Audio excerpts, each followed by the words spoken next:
Hi everyone! Today I'll be walking you through how to make my mom's flavorful and comforting tomato curry recipe. This is a tangy and sweet curry that goes amazingly on a bed of rice and is a great way to use up any extra tomatoes you may have left over from this year's gardening season. So without further ado, let's get started. For this recipe, you're going to need plum tomatoes that are preferably on the firm side and cut them into 1-inch pieces. You're also going to need ground coriander-cumin powder, turmeric powder, cumin seeds, black mustard seeds, a mild chili powder, chickpea flour but you can use cornstarch, curry leaves, jaggery if you can find it, otherwise sugar is fine, salt, vegetable oil, and a diced onion.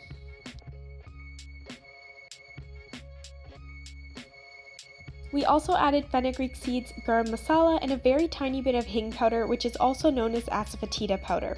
These 3 ingredients are optional, so if you have them, I definitely suggest you include them in this recipe. As always, the ingredients along with notes and measurements can be found in the description of this video. The first thing to do is heat the oil on medium to high heat for 1 to 2 minutes or until hot.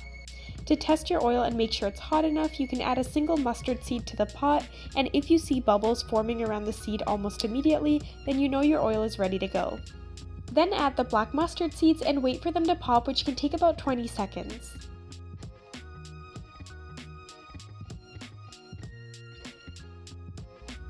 Add the cumin seeds, turmeric powder, Hing powder if you're using it, your curry leaves, and onion, and give it a quick mix.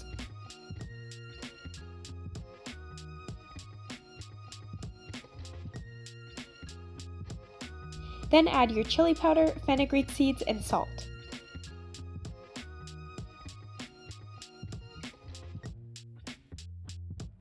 Cook the onions on medium to high heat until the water from the onions releases and evaporates.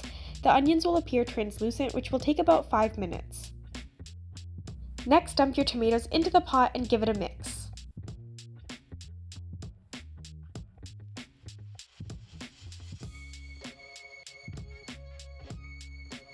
Then also mix in the jaggery and the coriander-cumin blended powder along with the garam masala.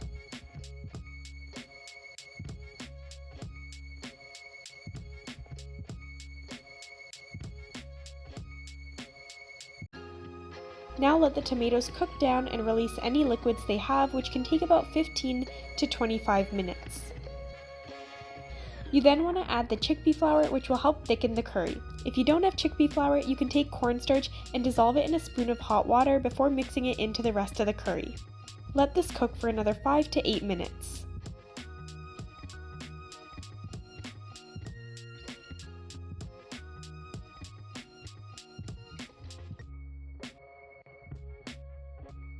Turn the heat off and let it cool for 10 minutes off the stove before serving. This will help to further thicken the curry.